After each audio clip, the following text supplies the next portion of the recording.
Welcome to the BleedRedBlacks podcast. Best fans in the league right here, baby! With your hosts, Colin and Mike. Susie Q. Produced by Mark and Johnny Z. BleedRedBlacks starts now.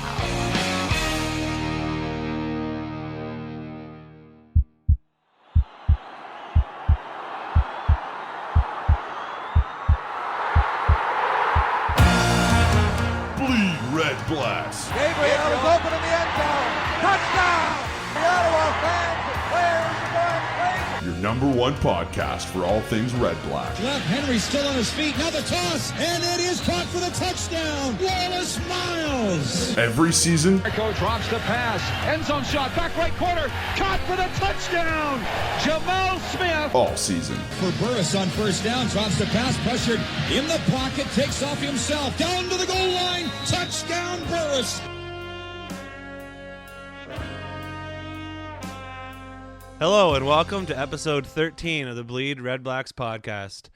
I'm Colin. I'm joined here in the beautiful South Keys by, you guessed it, the one and only season ticket holder, Mike. Looking quite good today, my friend. I'm trying. I'm in my street clothes today, rocking the Ghostbusters t-shirt. Gotta love the Ghostbusters. You have a theme going because you have like an alien hat. Yep. Is that like an old ball club, right? It's an old Area 51's Las Vegas hat. And Okay. I've been wearing these probably, this is year number 7 or 8. I'm a big fan of AAA ball. No, I actually just like the hat. The story behind the Las Vegas Area 51s, they were originally part of the Dodgers organization. The Jays had a AAA club out of there for a while. Then the Mets, I don't know who's there now. It's a ball diamond in Las Vegas that they only play at night, obviously. Yeah, I remember talking to a cabbie there. I think we talked about this on the show last year. Yep. But it's a tough place to play even at night, right? Like some of those evenings it's still 35, 37 degrees. Believe it or not, it's a little cooler closer to the edge of the city because it's 118 at 6 o'clock in Las Vegas because No raging DJs out there. Yeah, the meth labs get the density of meth labs towards the ball diamond in the suburbs probably grows, but D-Gen level is down. Oh, that's a good segue. We'd also like to Speaking welcome, of D-Gens, I was going to say meth lab. We'd also like to welcome producer Johnny Z, who's in the house after your summer vacation / ripper. Oh, it was great. I'm glad to hear you're still alive and you still look pretty good. I'm alive. I'm just not ready. Yeah. It's one of the best tweets that you've done was that you're just not ready. Yeah. Not ready to lead a podcast. You're not ready to lead a podcast, and that says a lot about. The podcast isn't going to balance itself, right? Nice beard, though. He's got a nice beard, though. Yes. Yeah. Anyway, it's great to have you guys in here. It's great to be in here. I'm pumped. It's Monday. We're here on a Monday night. It's been a couple of weeks since I've been here, so on a Monday, it's good to be here. Yeah, man.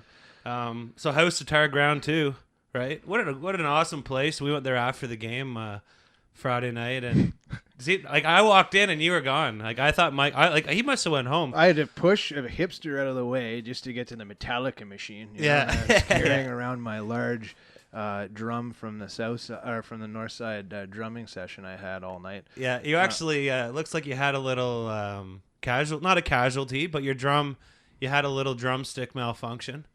Could have been worse. Oh my God, I forgot about that. You just reminded me. That look on your face was amazing. Yeah, it's kind of like oh, shit. I saw Primus. What? When I grow up, I want to be. Oh man, I totally forgot. I got to get a new drumstick.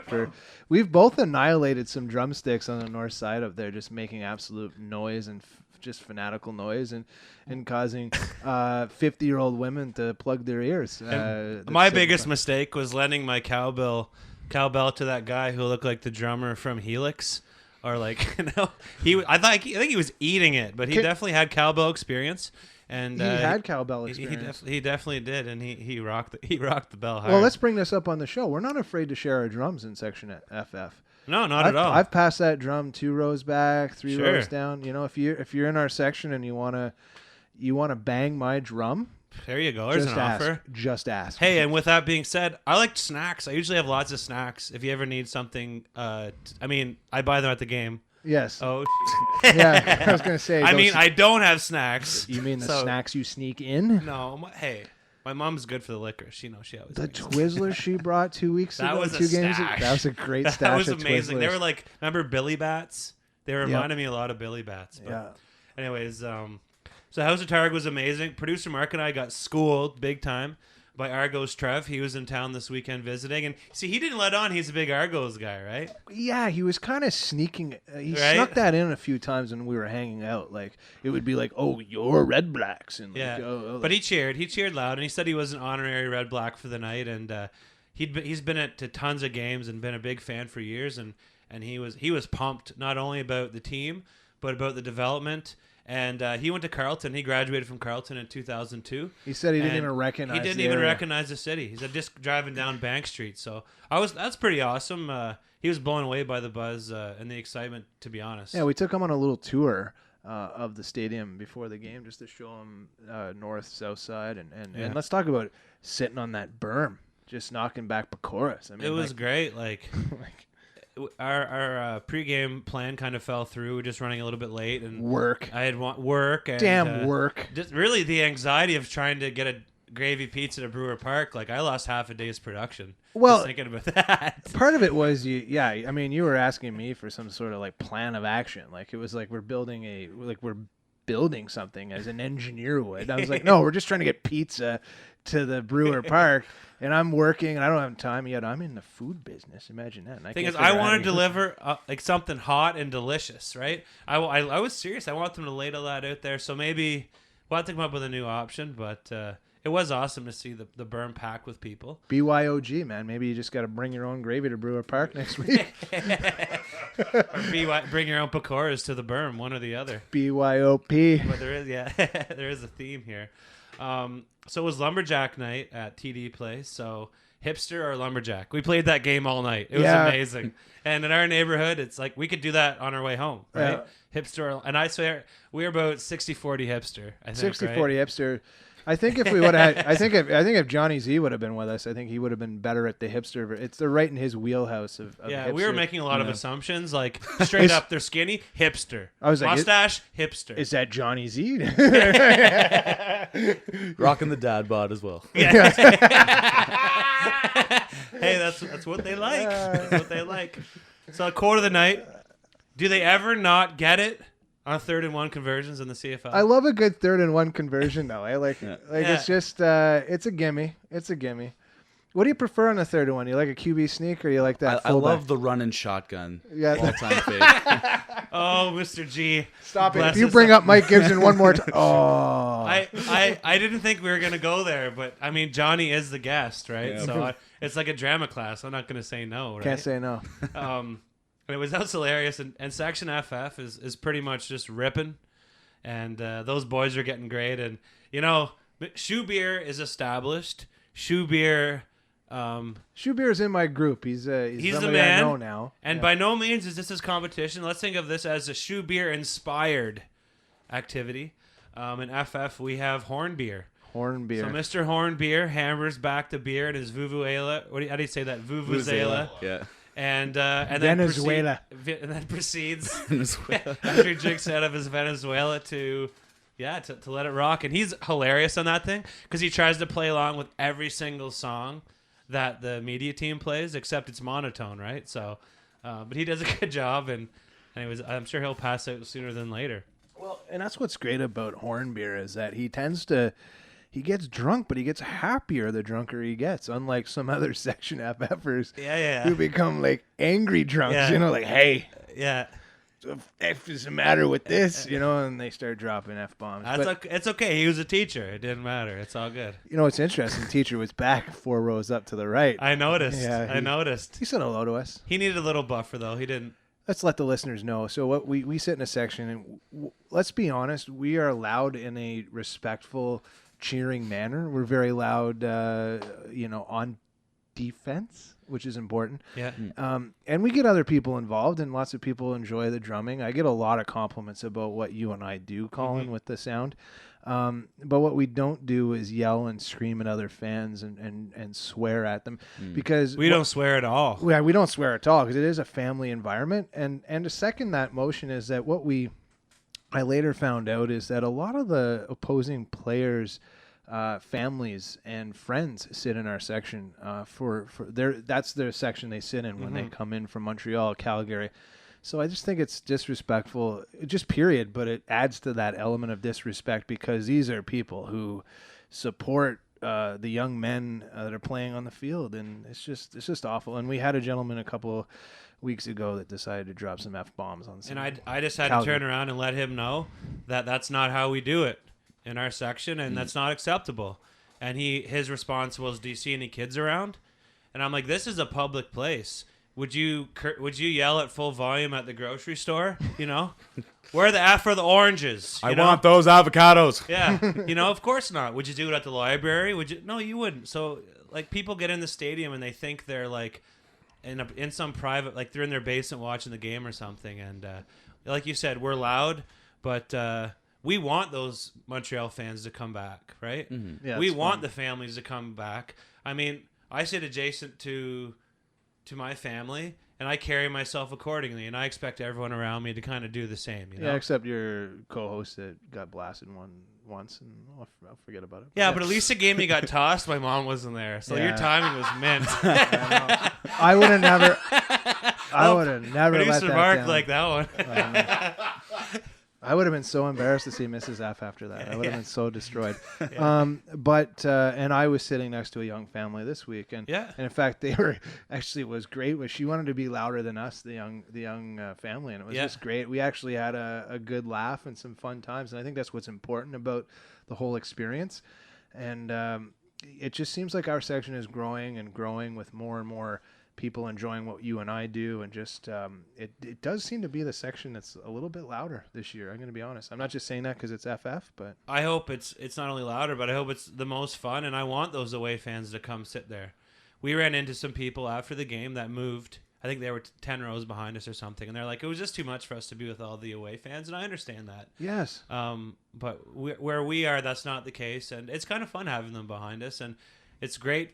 I mean, I'm proud to do what we do and have them go home and say, you should have seen these guys, right? Maniacs. Like, they were into it, and they knew what they were doing, So I get a bruise every home game on my arm from that drum. Wailing that drum, just right? wailing that drum, and just and I usually come home with a bruise and a stamp from whatever House pub of we go Tart. to after. whatever dirty pub we rolled into at the end of the night. The Bank Street Mile pub crawl. It's always a good one. And that's what's great about being, not only having this stadium downtown now, but we couldn't even get a spot anywhere in a bar. Yeah. An hour and what, 20 minutes, an hour and a half before game time? Yeah, I think that a lot of those Owls fans probably drove in from Montreal. Yes. But we've never seen it packed like that. But it was great. And like, TD Place, there's lots of other options. So we were able to grab some grub and hit up the berm. It was sweet, man. And yeah, sitting up on that hill was just nice. And relaxing. 90-minute wait to get into Jack Astor's. Like, are you kidding me? Yeah. That's like those clubs that are empty, but they have the huge line out front. Yeah. Yeah, sure, bud. Just take more than that to get me in the old JA. So Blue Jays are crushing. We don't need to talk about this because everyone on Earth knows, and they've all read the articles, and we got something special happen here. Are you on the bandwagon, Johnny, or what? Oh, absolutely. Nice. Well, I've always been a Jays fan. I guess it's just scheduling conflicts. I just haven't been able to watch as much as I used to. But this weekend, like against the Yankees, was unbelievable. What a awesome series. baseball! Unbelievable. Awesome baseball. That's baseball. That I haven't seen this team play in. It's got to be like 10 years or more. Seems to me like I haven't seen this kind of. They just seem to be gelling in the right spot, and it's fun baseball to watch when they're all playing well. So. And I think an educated baseball fan would prefer the 2-zip over the 10-8, to be honest. Appeals to two different demographics, but I think that at this point in Toronto, like anything in Toronto, once it's hot, right? That's how everything seems to be there, Not to reference how awesome Phantom of the Opera was when it came to Yonge Street. But seriously, it's true though, man. Like anything, the hot ticket is the hot ticket. You know, it's a very fair weather kind of city, and let's hope when the Argos move to BMO, it's the same kind of vibe. I'm hoping. Yeah. It'd be nice. So the debate was interesting. Did you guys watch the national leaders debate? yeah. I don't want to get into it too much, but I thought it was great that Elizabeth May got her chance to get up there, represent her party. We may not see her again. Sorry. Oh no, I was just gonna say, like, I was just gonna add to that. Like, I thought she actually did pretty well for being, like, you know, the one who has less of a chance than probably the more major parties. She actually came to the table somewhat prepared, which is she seemed a lot more legit and less scripted. Yeah, relaxed, eh? 'Cause very. She didn't let us know she was like 40 and married with 3 kids, like 6. And blazed before, I assume, right? Yeah. I don't know. After hearing Trudeau's speech, one may argue he was too. My favorite thing from that night was on Twitter. It was referencing to Thomas Mulcair, and it said that Thomas Mulcair sounds like someone who's trying to teach his mom how to use email. Patient, slow, with a hint of burning rage. Well, if that doesn't make you want to vote NDP, I don't know what will, right? Anyways, I'm just glad that I watched it, and the hilarious gifs and commentary afterward made it all worthwhile, because it was pretty much one step above an app. Right? Yeah, Let's be honest. Yeah, I unfortunately I didn't see it. I don't know what I was doing. I think I was still recovering from getting back. This weekend we saw the National Capital Amateur Football Association. They launched their season this year, which is awesome. And I go back to the community involvement that this team, the Red Blacks, seem to represent. Who'd we get out there? We got Brandon Thompson and Jordan Verdun helped launch the league this year by attending a few games and weekend events. We had the mascots were out, and just getting out there and showing the community that football at the grassroots has to be maintained, not only in the Canadian football to succeed, but it helps kids and helps them grow and be productive and learn team skills. So I'm all for the National Capital Amateur Football Association. I'm definitely going to try and get out to see a game this year. I urge our listeners to check out ncafa.ca for any of those listings, or if you have kids that want to register. And there's also part of that is the Girls Touch Football League, which is also gaining a lot of popularity. In fact, when I knew a few people that played in that, and their daughters, and they said it was just a great experience. I grew up without playing any amateur football because it just wasn't part of my upbringing. I was a hockey and lacrosse player. And John, I think you played both, hockey and lacrosse? Or I played hockey. I had a friend who played lacrosse as well. Yes, because John Tavares? No, John and I have known each other since we were like... Okay. Because Tavares was a sick lacrosse player. So was Wayne Gretzky. Yeah. So was Dino Cicerelli. He actually did that first. Sorry. Yes. Random. I'm getting a little random here. No, but lacrosse was true, a great crossover sport. That hand-eye, if you can play that, and if you're tough enough to play that, you can play anything. Yeah, I'm surprised I didn't end up with more broken bones than I did. Actually, my first my first concussion ever came from lacrosse. No, I didn't get a chance to play football, and I know you were saying you didn't, John. Same thing. It was tough. Played some soccer here and there, mostly just the ball hockey. Football's gotten way more organized. It wasn't offered to me at all in Winchester, in Dundas. Locally, at high school level, I could have come into the city to do that, but like most small town families, that just wasn't feasible, and the logistics just didn't make sense. So I think that's part of the reason why I'm so into it now. It was something that I only played on the in the park, and we played a lot of touch flag football. I played a lot of flag football for sure. Flag football. Yeah. It was like we would burn away Saturday afternoons just making up plays, zigzag post plays to the jungle gym basically for a touchdown, right? I remember playing flag football grade 7 and 8. And they had like rushers. I don't know if they still do that. Yes. We had to be so many yards back to cross the line of scrimmage. And we played this one team who had the 2 QB system going on. And we were just like minds blown. Like, what? there's 2 QBs, Yeah. you know? So, yeah, it goes to show you it didn't take much to distract old Maple Ridge Senior Public School at that football game. But I'll never forget that because I was like, wow, this game is way too cerebral for me, you know? Where's the puck? That was actually my attitude. It was hockey first always for me. So, Yeah. but no, good to see NCAFA back, and always great just to have our Red Blacks players out there supporting it. You and I talked a little bit about this again at the game this particular week, and that's about educating fans on how to be quiet on offense. And I don't know what the answer is, you know. Well, maybe you do. You tell me. No, I'm not sure. I just feel like there is some downtime in the game where we could do something to educate these people. At least all the season ticket holders, at very least, right? So that accounts for 70% of the barn or whatever. It just it's so counterintuitive to get pumped up when we're on offense, and I love the first down, move your arm thing, the big buzzsaw, and now we have the Budweiser red zone. All these things during offense that fire everybody up. And for the people that don't know, like, maybe we should be targeting those type of celebrations during defense. I don't know. I mean, until we're really educated, it's kind of hard to tell people, let's get fired up. Shh. Yeah. It's tough, man. And you see people giving them the arm wag, be quiet, keep it down. And players on the field are doing the same. So I know it's a tough challenge. Because we get a first down in the right away that's like, first down. Oh, and everyone's...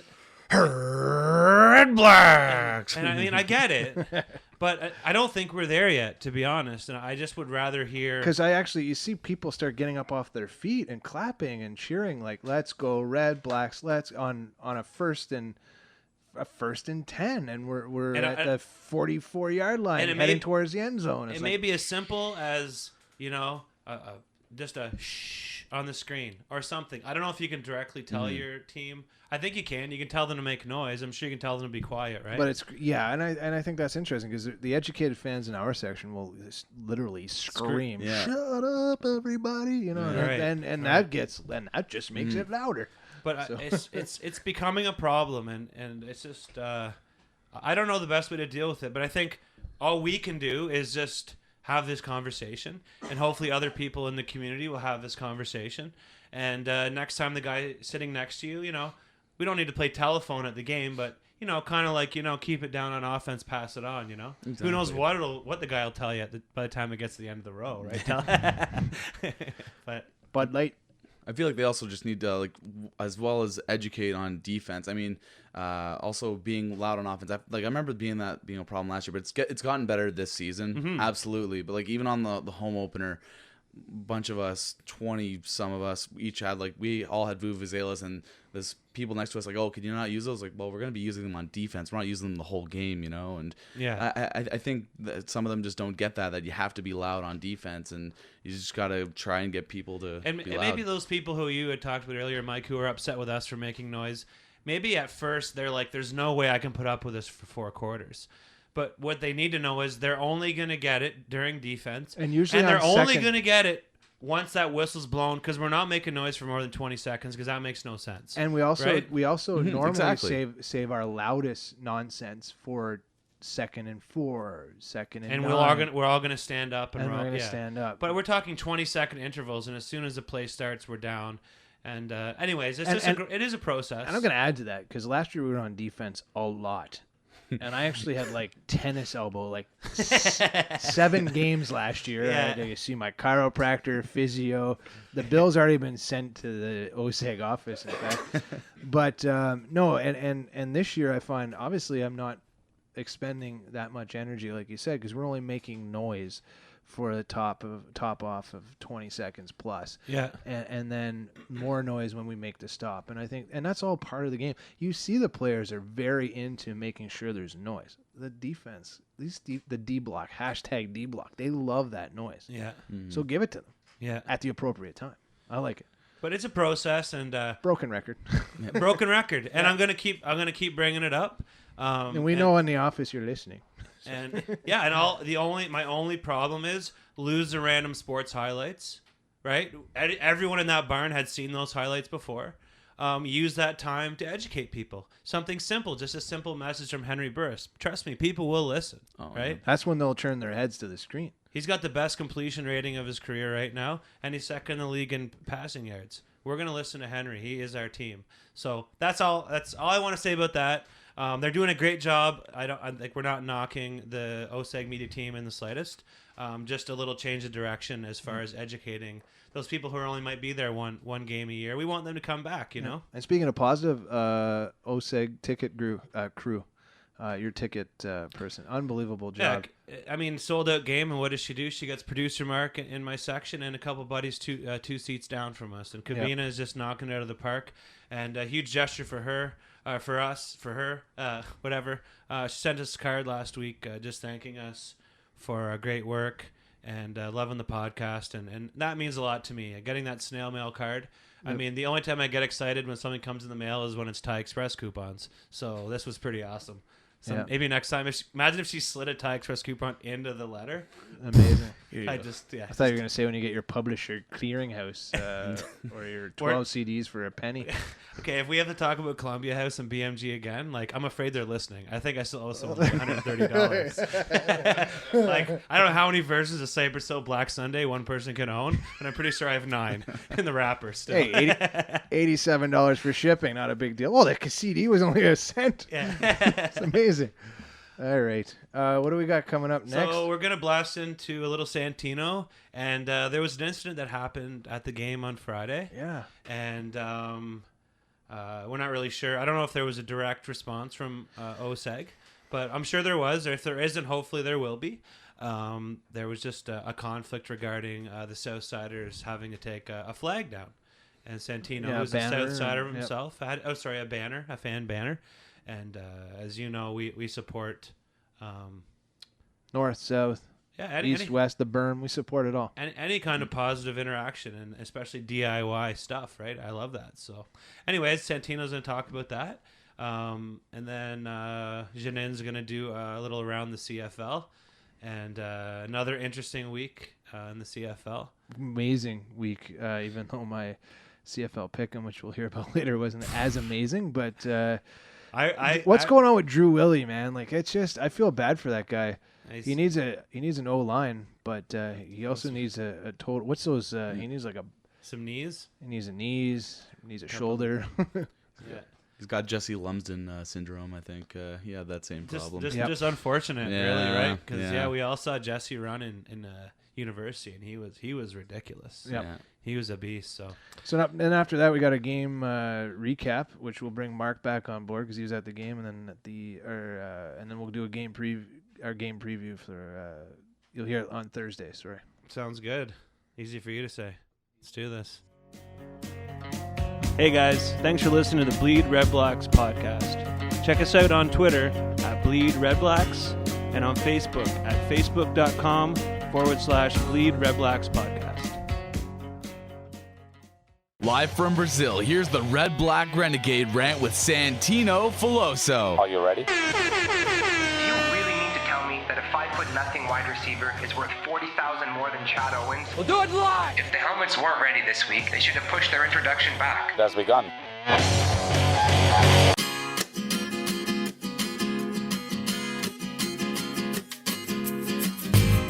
Since 1980, the Southsiders group has been loud, proud, and visible on the Southside Upper Deck. Though Ottawa's gone through 3 CFL teams and countless owners in the 30 years the Southsiders have existed, they've been universally welcomed and accepted by whatever group owned the team. With the foundation of the Red Blacks in 2014, many in Ottawa were comforted to see OSEG embrace the group and do its best to renew the friendly North versus Southside rivalry. Hell, last season the CFL even made a fantastic documentary on the unique to Ottawa tradition. If you haven't already seen it, I highly highly recommend that you check it out. It's 15 minutes very well spent. Every home game, you can look up to section NN and see a large group decked out in Southsiders shirts, waving flags, and being loud. And if you somehow miss them, the Red Black social media is littered with posts and pictures that include the Southsiders. That's what makes what happened on Friday night's game all the more puzzling. As the Southsiders occupy the first few rows of section NN, it's common to see them hanging homemade signs, such as Northside Sucks, flags that say Ottawa Strong, and or banners that read Go Red Blacks Go over the railing. On Friday night though, the group debuted a new banner, which was simply a white piece of cloth with a single word on it, Southsiders. Much to the dismay of the group,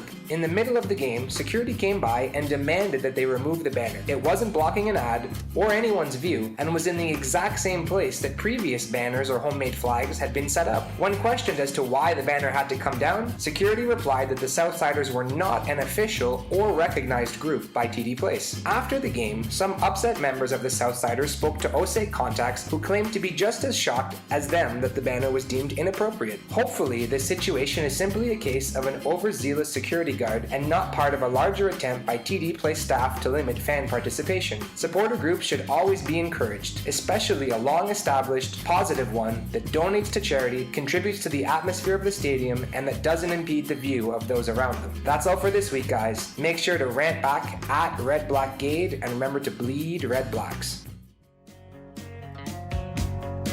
Hey guys, thanks for listening to the Bleed Red Blacks podcast. Check us out at bleedredblacks.ca for blogs, photos, and podcast archives. Game recap. So we were all back at TD Place last Friday night, and what a beauty evening it was. Now I don't want to have you to step in and tell me to do this time. So we won 26-23. Yeah. And you know, TD Place is such an awesome facility, and I know we talked a little bit about it in the intro, but all the local pubs were full, and from all those Montreal fans who are in town, which is awesome, and I'm sure they love the facility too.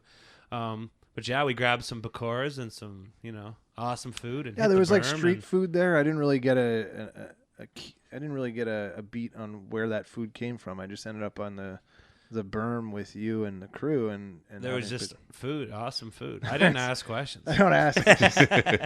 You guys had time to go to East India Company and come back? You were only gone for like 3 minutes. This is amazing. East India Company?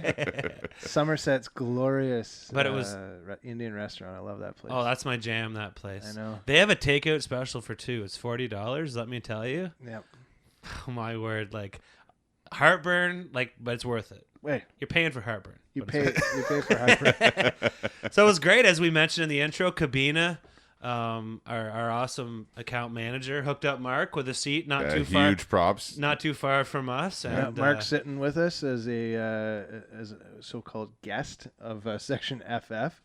It's your second visit to Section FF. How was it? Yeah, no, it's technically the third time I've been in Section FF, but the second time I was there, I didn't actually have a ticket for FF. It was just an empty seat, so I kind of just walked in. Yeah. But no, that was a great group of people, a couple rows up in front of you guys, and definitely, a little bit older crowd, but they were allowed on D, quad on O, and sweet. Good sports. Sounds like a very educated football section. Well, I think they've had good teachers over the last year and a half, right? And the concessions have never been better, right? Oh, well, I think their numbers perked up when I got into the barn. So hey, you came with your game face on. I like that. Showing up hungry. Yeah. Just like a good football player, humble and hungry, right? And what was great is number one is both of us, we were talking about it in the intro. Colin and I ended up having a plan to do pizza, and I stayed starving all day thinking I was going to just eat like a maniac when I got to the game, and ended up just mixed signals, and I ended up on a bus catching up to Colin actually on Bank Street, which classic. I jump off the bus and step out in front of Colin and go, surprise, and he's like, whoa, where'd you come from? Because he had just called me and he's like, I'm at Bank and O'Connor, and I'm like, cool, bud, like we're like 10 blocks ahead of you. And then I look up and there he's standing there. I was like, this is... Do you know what's amazing? There's a bus called, it's a 403 Lansdowne only. It's express. It doesn't stop. It doesn't let people off. Because I know if you were on the number 1, you'd be at least, it's quicker to walk, right? Number 1's ridiculous. It's right up there with the number 2 bus. Any bus just don't get me started on Any buses. single-digit bus. Don't get me started on buses in our neighborhood because it's just a crack den of nonsense when you get on them, right? Or they're just packed. Except you're packed right to the hill, right? And then what was great, and then I lost you again when we got inside the stadium at some point. And I decided to go to the concession stand by myself and get like as much food as I could pack in on myself. I believe you walked by when I was rolling my hot dog into my pizza. Well, I had never seen a guy buy the veggies Actually, and dip just for the dip. Yeah, don't ever ignore what I said about rolling my hot dog in something. That's just awful. That's right. I just realized what I said. And you guys, I didn't even pick up on that. I was waiting for my. This is a veggies. GD family show. So no, and then I ran into you guys who are also hitting another. That's what's great about on the north side. There's a couple spots to grab some great food, and I love that spot on the far end now. That's like towards the far east end. Far east end has got it's a the smallest lineup, and you can usually get in and out of there no problem.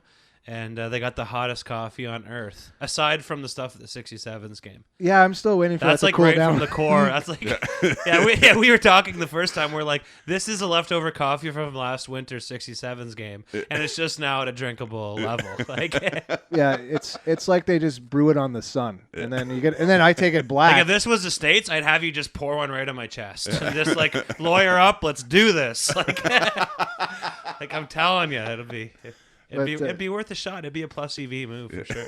But game recap always includes food recaps. So this isn't the intro? Yeah. No. So we were confused because Mark's back here. in the I forgot. seat. We had to talk about football. Yeah, so I had a buddy, Argos Trev, visit the city, and him and a few friends came down, and they were blown away by the park, our fans, just everything. And I was peacocking around, to be honest. You know, like. It's kind of like when you have your friend over to your place the first time. You want it to be clean. You want it to be awesome. You want it to be perfect. Because when they go home, they're going to tell their friends about how dirty your bedroom or your kitchen was, right? Absolutely. So I was just stoked for him. I know he's going to go back to Toronto, and all his boys that go to the Rogers Centre to watch games in the graveyard, he can tell them how awesome it is here, you know? Yep. And it was Mark, you were rocking that straw cowboy hat like a boss. Like, I'm telling you, you look good. And multiple people were like, he looks like Dave Grohl. And I'm like, that is a magic hat. If Mark looks like Dave Grohl. Like, let's be honest. Like, you're no I've been offense called to a Dave lot of Grohl. things, but Dave Grohl's never been one of them. I know it was awesome, right? I was a few Stella Artois in, and I was like, it is Dave Grohl, man. Now, with that being said, it might have been Hornbeer who made the first correlation. But, you know, Hornbeer, whatever he says is gospel to me. You know? Yeah. So once again, sorry to the Brewer Park crew. Like, I wasn't able to make it over, and We'll deal with it. the infamous gravy pizza. I'm obviously like I hate not following through, even when it's like gravy pizza We'll at sort the out park. logistics. At the park. We'll sort it out. But I mean, I gotta sort. I'll sort this out. Yeah. And Maybe you can do a deliver me pizza where you show up at George and be like, I need a large pizza, and can you drive me with it to Brewer Park? You might want to put a TM on the end of that, bud, because you might be onto something. I don't know. Let's bleed Redblacks in Dragon's Den before we know it, right? I'd love to see you and O'Leary going at it because you both think you're smarter than everybody else. It'd be amazing. So we did get started off on the right foot, and I liked seeing Khalil Payton get involved right away. He only had the one catch, but they were targeting him early, and good on them for getting a guy who's taken his lumps, and he was put on the 6-game list. And he stepped up with Chris Williams going down, and I was happy to see that. Saunders had a great kickoff return. Payton and Sinopoli heavily involved early. And Ernest Jackson completes the opening drive touchdown for the first time this year on a tricky little shovel pass. And what I like about that is at 40 years old, people are still afraid of Henry Burris's legs, right? Because they opened up. They then do, they and he did it closed in on multiple him. times. Yeah. So what a statement. Just an awesome way to start off the game. And I love seeing people intimidated by Henry's running ability still. But what about Henry Burris? What a night at 32 for 44 attempts. His attempts have been over 40, I think. I'd have to look at the stats going back, but they've been over 40 attempts. He's really getting out there to throw the ball. 323 yards, 2 of them are TDs. just No picks. No picks, very important. Yeah. And he was only throwing the ball away when he was under pressure. So it seemed like, there was a few drop passes here and there, but nothing that would really rock the boat. And you look at what this guy can do when he has time, and he can make a play. He's just a scrappy vet, and I like it. And I agree with you; those boo birds were gone. Yeah, I didn't hear offense booed once, which was, that also goes to the pace of the game. It was a bit of a grinder. And I would have taken the under myself. And they're two teams that don't really know how to put points on the board, so it kind of showed that on Friday night. Well, I told you the bet that I laid, right? That I put $2 on that neither team would score over 10 points. Yeah, D-Gen's gonna D-Gen, right? I'm like, what? This pays me like $300. Sweet. Yeah. Anyways, don't fall for that one, kids. But Hank is second in the CFL in passing yards. We got to bring that up. Speaking of stats, yeah, and amazing. His passing percentage is through the roof, and that's amazing. And he's really stepped up the play. I mean, he's had so many. I feel like he's had 6 different offenses in the last 6 years. He just brings teams out of the gutter. It's what he does. He establishes teams that are rough, and then usually the young guy steals that spot. So good on the Red Blacks coaching staff for not caving to all those Fairweather fans who are calling him out early in the season.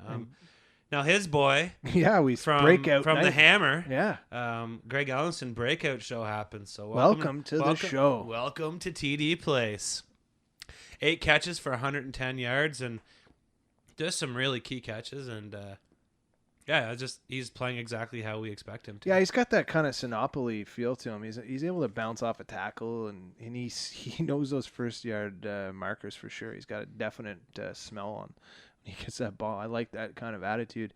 Him and Sinopoli do it well, so a good 1-2 punch. 5 Red Blacks receivers had at least have 4 catches, and this offense is most effective when 2 things happen.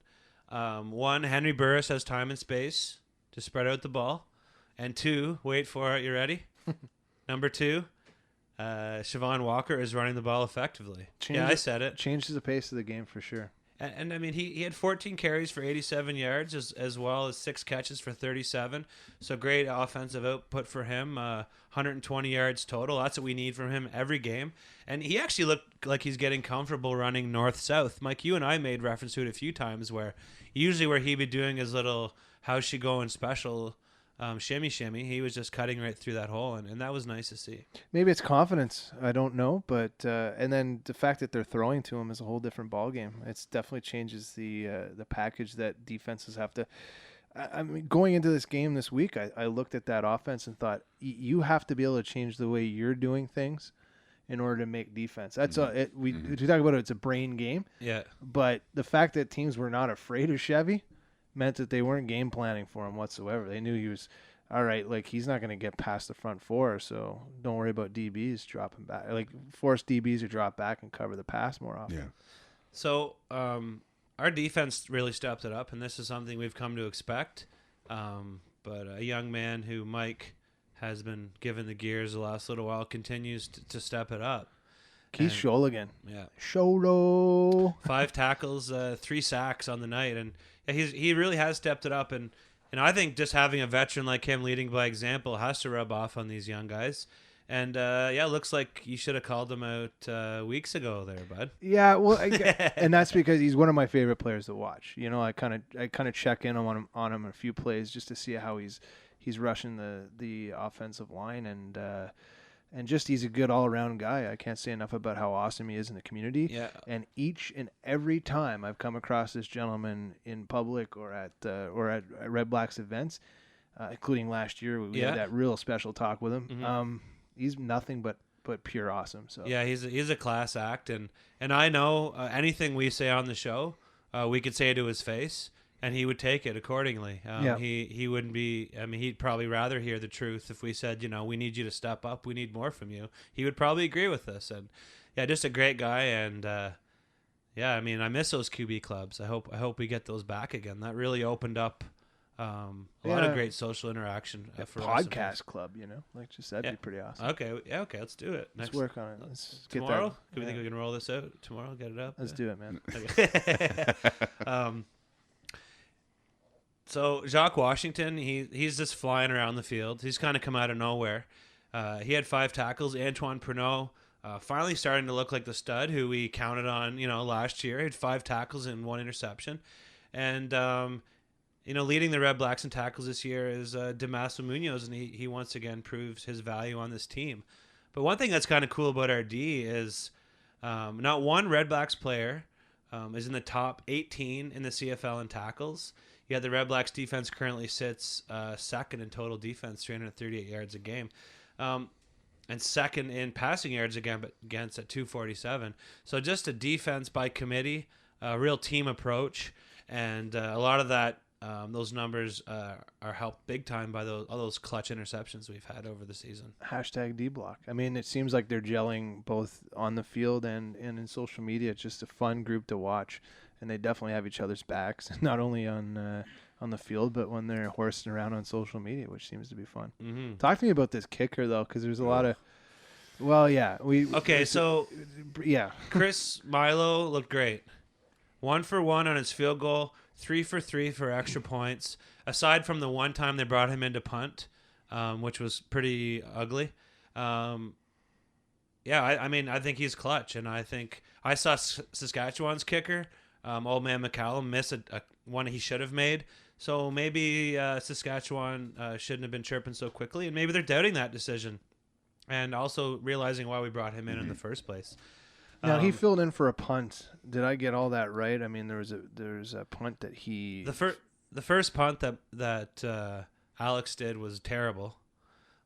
So Milo came in and it was no better. So I think Alex has punted the rest of the game. I remember somewhere I picked up along the line that Alex kind of pulled something a little bit and he had to go get some work done. So I don't know if that was true or not. I don't know. Too many backflips in practice, I guess. I wasn't going to bring it up. I'm sorry. I have no time for that. I have no time for that. I'm not impressed in the slightest. We're here to play football. Theatrics like that are great for off season. They're great for when you retire and you want to get a job as a busker. But it does nothing for our team, and I don't really want to see those videos unless he's going to perform at a high level, and at this point he's not. Well, it also adds to the fact that you can get injured. That's my point. Is like if pulling those stunts, you could easily pull a groin muscle or hurt yourself, strain a ligament, and then you can land on your head. Yeah, and then what are you going to do for the team? Well, and that goes back to player personnel. I mean, that somebody in that organization's got to is supporting that decision. You're supporting that decision and has to go down the field and say, okay, that's all fine and dandy. That's good that you're doing that. Fantastic. Do it in the off season or when you're not under contract with us. You currently have one of the second worst punting averages in the league, and we're paying you to represent our team. And this isn't the circus, and this isn't Dude Perfect. So let's just focus and be a little more committed to doing your job. I agree with you. And you know us, we're positive all the time. And I think he's doing a fine job. I'm cool with him as the punter. He's struggling, I'll give it to him. But this, act like you've been there. I don't know. How are you smiling and doing joke plays when you're performing like this? But anyways, positive, winning. Whee! Right? Yeah. Okay, Mark, just cue the winning. It'll change this tone real quick. So the Red Blacks trailed the Owls by 6 in the fourth quarter, but I mean, they grinded hard, and it was awesome to see Henry lead the troops down the field at the end of the game. A huge pass interference penalty kept the drive alive and eventually set up the game-winning touchdown by our man, Mr. Henry. So he looked calm and cool under pressure, and that's what you need to see out of a veteran quarterback. So I got pretty animated about that punter video, right? That's good, though. Yeah, it's weird. I obviously it struck a nerve. I knew. Maybe, you know what's funny? I knew. You want me to backflip right now and you do a periscope? No, that'd be amazing. But I knew it was going to hit a chord because it drove me bananas. The first thing I thought of when I read that he might have tweaked something, and that's why he was sitting. He probably had to work out a cramp or something. Well, you know how you stop working. Anyway, stop it. Just stop it. Just stop it. Stop it. Let's go on to better things. We won. Yeah, so we did. We won the game. Our boys played awesome. We grinded out a win in a game that really had no momentum. It was, you know what? It was a lot of slow grinding play. There was no momentum really, apart from that first drive. Yeah. The rest of the second and third quarters were pretty much dismal on the momentum side. Yeah. You know, you sat there for the kickoff in that first drive, and you know, I'm not gonna lie, my spirit was pretty pumped up. I'm like, this is gonna be one hell of a game, and it slowed right down until probably the last 6 minutes of the game. Yeah. When I don't think I sat down.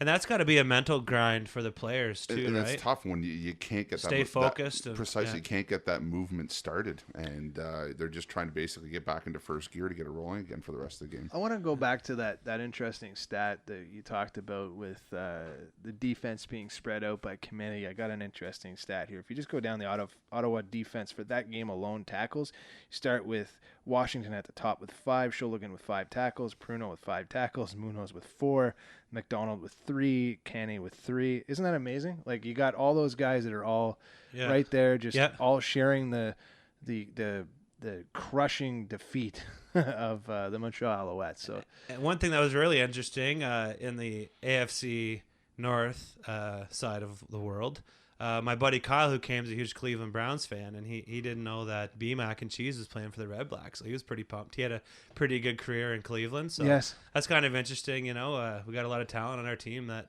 people don't even know about. So let's keep it that way. Let's keep it that way. Yeah. So we now hold the tiebreaker against the Owls, and this is huge, and it's time for the Red Blacks to continue this push against Eastern teams.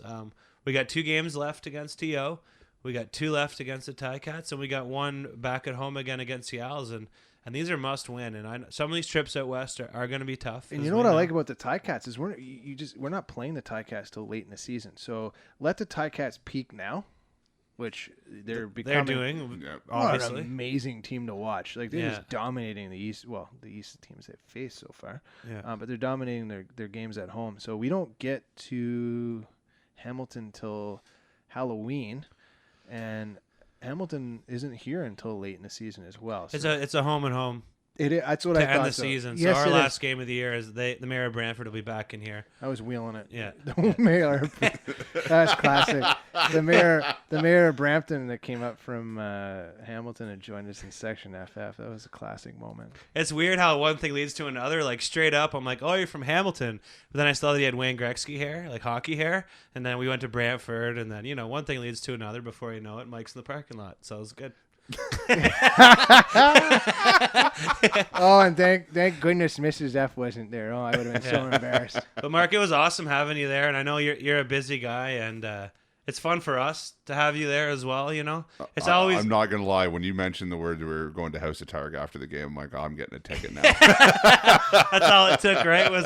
But our buddy schooled us in Mortal Kombat like we've never been schooled before. Apparently, my button mashing skills aren't what they used to be. Well, even with my giant sausage fingers, I figure I could probably hit all 7 buttons. It's at the funny same though. time. Argos Trev was like, I don't even really know like what I'm doing. I'm like, he's like. But I usually use this move combination with this person against that person.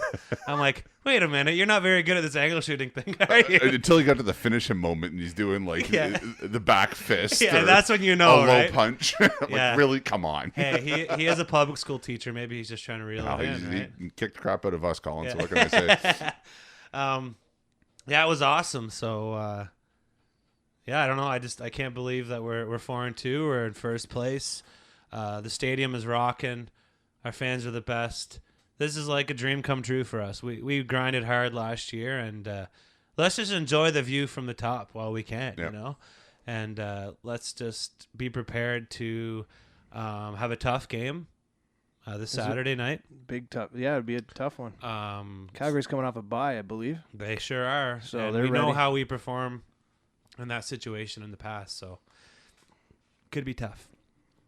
Anyways, I guess that's it. We gonna roll in anything else here? Or we're gonna roll in. Hey, we got Johnny Z here. Is this when we roll into the? I think we're gonna roll into a little Johnny Z Bytown Beats action here.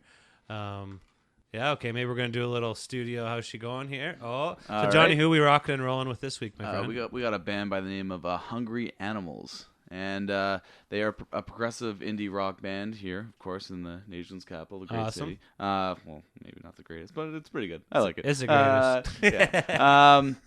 They were actually interesting story of this band. They were actually predecessors of a recent indie rock band that eventually disbanded in late 2012, and it's just two of the members from that band.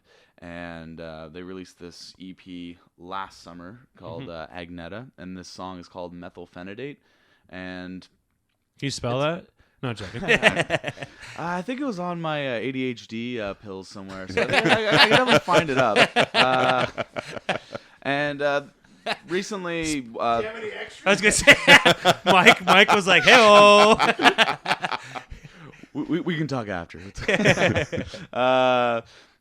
And their members are Ian, Matt, who's no longer in the band. He left recently in November, and Mika and a few other guys I just can't remember at the moment because I just don't have it right in front of me. But a really solid group. I've seen them a bunch of times at Raw Sugar, even at Irene's on Bank, and they've covered Radiohead. Like pretty much if you like Radiohead or any of that sort of like indie kind of genre, I think this is very fitting for you.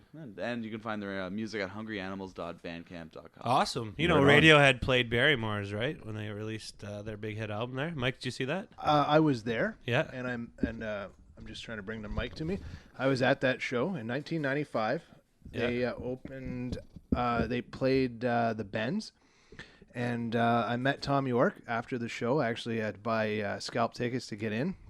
So I sat at the Royal Oak across the street and had a few drinks. And he signed your Furnace Face T-shirt. I wish. My God, Furnace Face. No, it was actually it was my Doughboys T-shirt. Oh, yeah. Even better, right? Amazing reference. But I met Tom York. I shook his hand. He stands about 5'1". Amazing dude, and the Bend still holds a lot of strength in my music collection. I listen to it a lot still, and I'm still a huge Radiohead fan. Wicked. And cool, boys. Amazing. Well, yeah, Johnny, thanks for coming in. It was great to have you as usual. Pleasure as always. Producer Mark, thanks for coming in to your own house. You can thank me all you want, but thanks for joining us. If you could leave promptly, that would be great. And my name's still on the deed, bud. Let's put a lien on the house. Second mortgage, just get the studio upgraded. We got 3 mics rocking. What the hell's going on in here? Anyways, thanks, Mike. Great to have you in here as always. Yeah. And great show, guys. Pumped for Saturday night. There's a big crew of people going to the hometown sports bar for the game, for the 10 o'clock start, so that's not past your bedtime. And you want to go down, I think it's Bankin, Walkley-ish area. Yep. There'll be a big crowd of people there, Southsiders. Lordell will be there and all his crew, so that'll be awesome. Or else just enjoy the game at home with the family. And as Joe Pritchard said, some deep fried cheese curds and a beer till the cows come home. I like it. Sounds good, guys. See you guys next week. Cheers. Hey guys, for Instagram photos, check us out at BleedRedBlacks. For game day photos, tailgate photos, and photos of whatever, come check us out at BleedRedBlacks. Dude, isn't she a Bombers fan? Let me laugh even harder. But for the love of God, please start hook sliding. Dude, whatever. She's an Ottawa fan too. Did Buck Pierce's constant injuries not teach you guys anything? Playoffs? I just hope we can win a game. Enough ranting, on to the games. Really? Righteous. Welcome to Around the CFL with Jin on the Bleed Red Blacks podcast.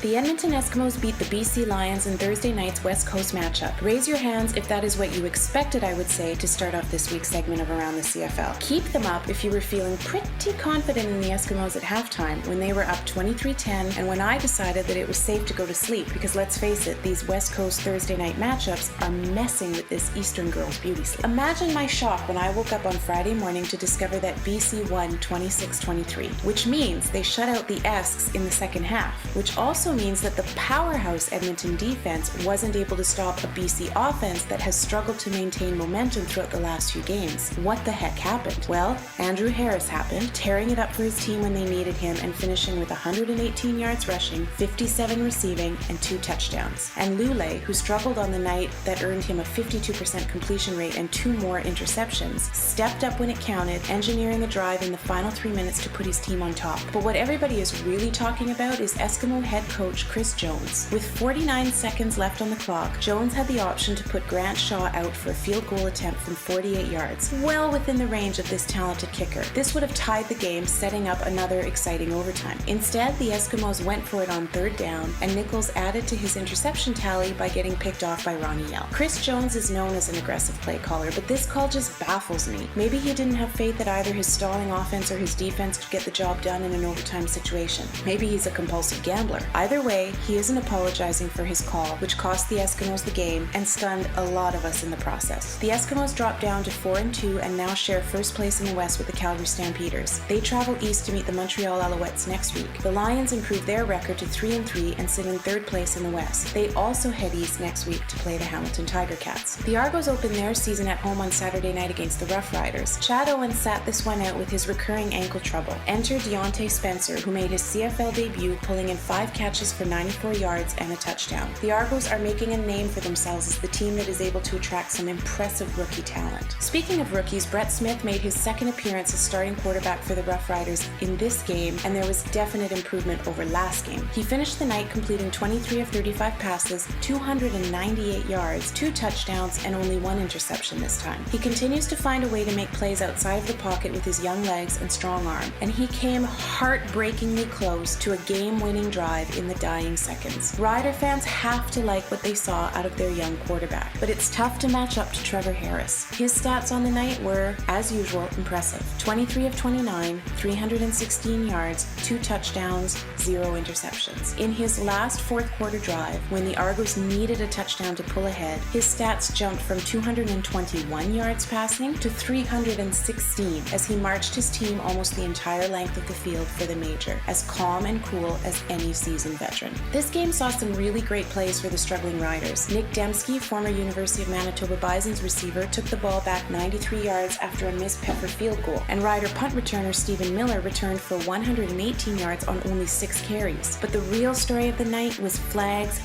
and more flags on both sides of the field. 192 yards for Saskatchewan and 175 for Toronto. That is almost 4 football fields. But the flags hurt the Riders the most, who had both a touchdown and a field goal taken off the board because of undisciplined penalties. So the Argos come back from behind to take this game 30-26. The Riders drop to 0-7 as they head into a bye week. Aside from all those penalties, I really think they have a lot of positive to build on coming off of this game. The Argos move into a tie for first place in the East at 4-2, and they hit the road again to play against Winnipeg next week. Speaking of the Winnipeg Blue Bombers, I get the distinct feeling that they did not study any Ticats film before Sunday's game, because if they had, they would have maybe prepared for the blitz, and they just were not prepared for it. Steinhauer brought the pressure all night long. Then again, so did Jeff Reinbold on special teams, and at least in the first half, so did Tommy Condell on offense. It's fair to say that many of us knew it would be tough for Winnipeg to beat Hamilton at home, but I'm not so sure any of us expected a game so awful to watch that I had to drown my sorrows in a DQ blizzard when it was done. Final score 38-8 for the Ticats. They opened scoring on a pick 6 from Emmanuel Davis. They led 31-0 at the half, and their last scoring play was another pick 6 from Emmanuel Davis. The only bright spot for the Bombers is that they were able to contain the Ticats offense in the second half. As for low points,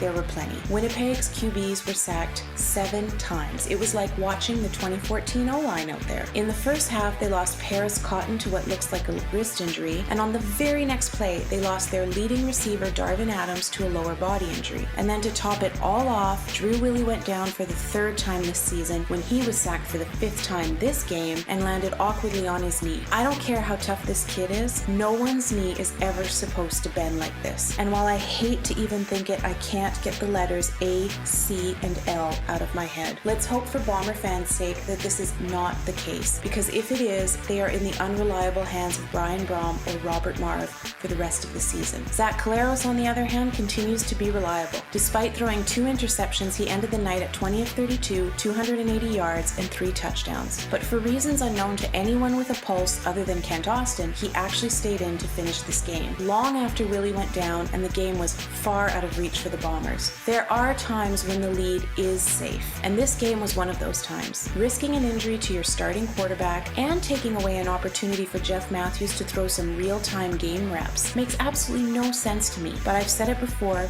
I'm not a head coach. Winnipeg drops to 4th place in the West at 3-4 and will have to pick up the pieces and figure out how to recover from this injury-ridden game when they meet the Argos at home next week. The Ticats are now in a 3-way tie for first with Ottawa and Toronto in the East. They meet the BC Lions at home next week. I want to end around the CFL this week by talking about something on the serious but important side. If you read my personal blog, Heard in the Hood, you may have seen my comments about the NFL's dealing with the Ray Rice affair last year. In a word, I was disgusted. In a few words, this is what I actually had to say. Millions of little boys grow up watching these guys on the field and end up wanting to be them both on and off the field. And when they see their idols smacking a woman around with no repercussions, it sends them the wrong message. But here's what really bothers me about it. Millions of little girls also grow up watching these guys on the field. They idolize these men. Some of them dream of ending up with a star athlete. And you know what? Some of them do. Protecting players who commit violence against women teaches these girls that it's okay for them to be hit. Obviously, it's not okay. And on Thursday, due in large part to what the NFL went through in the wake of the Ray Rice affair, the CFL released its new policy on violence against women. There is a lot to like about this policy. Mandatory training for everyone, from players to coaches to people in the front offices. Sanctions that range from fines to lifetime suspension. But most impressively, teams will work with local enforcement and community organizations to ensure that victims of abuse have the necessary supports in place when an event does occur. There are some questions, like what will happen if a player has committed an act of violence before being signed to the CFL. But overall, this is a strong statement and a strong step in the right direction. And according to the Ending Violence Association of British Columbia, the CFL is the only national, male-led professional athletic association taking such a robust approach to tackling violence against women. A heartfelt thank you from me to Mark Cohan, who started this important work, and to Jeff Orridge, who saw it through. There are so many reasons that I am proud to be a CFL fan. This is just another one of them. Well, that's it for this week's edition of Around the CFL. Remember to tweet us back using the hashtag ATCFL with your thoughts about your league, at BleedRedBlacks and at OttawaJ.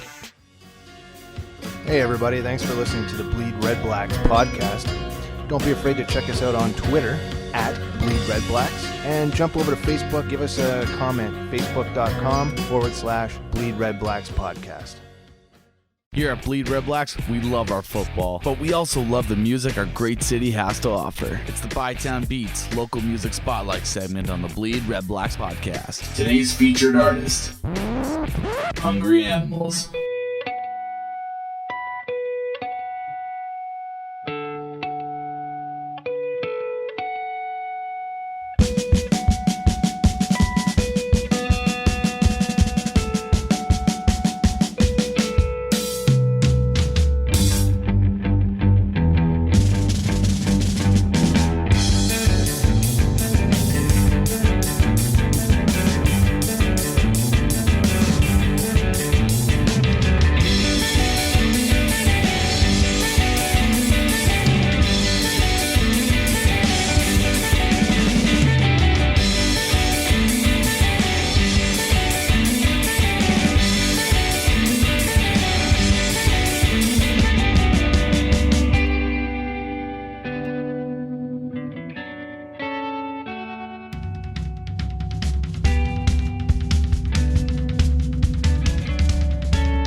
what you said.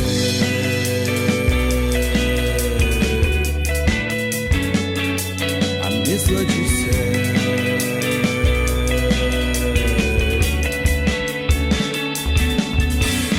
Curtains drawn, I'm wrong to go to bed. Strong like the substance, I'm a marionette. Your outfit is so distracting when you dance that way. I've got nothing to say.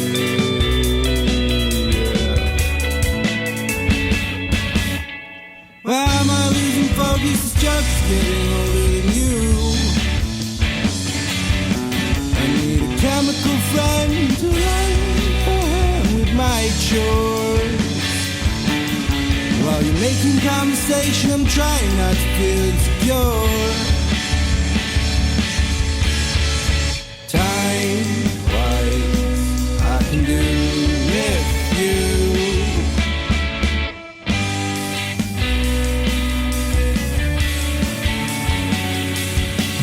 Keep your bed unmade and your laces neatly tied. It's a temperamental shift that sinks in side to side. Your hesitation will make you more inclined. But don't worry if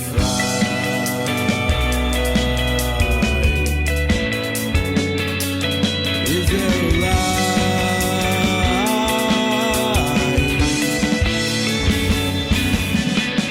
Why am I losing focus? It's just getting older than you. I need a chemical friend to run with my chores.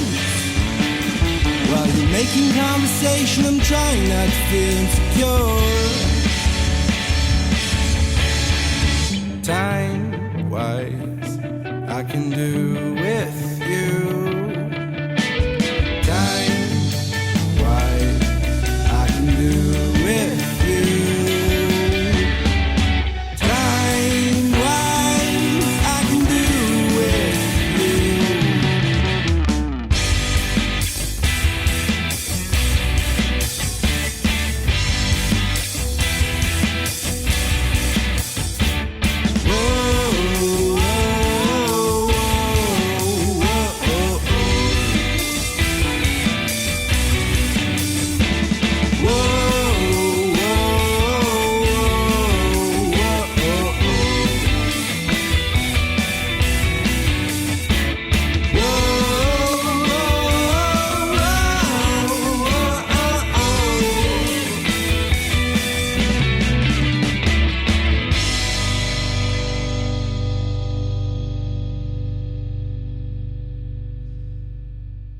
Thank you for listening to this week's installment of the Bleed Red Blacks podcast. All musical content used in this podcast is all local Ottawa talent. If you are a local artist wanting to get your material heard on Bleed Red Blacks, send us a message on our Facebook group. Tune in next time, and remember to bleed red black.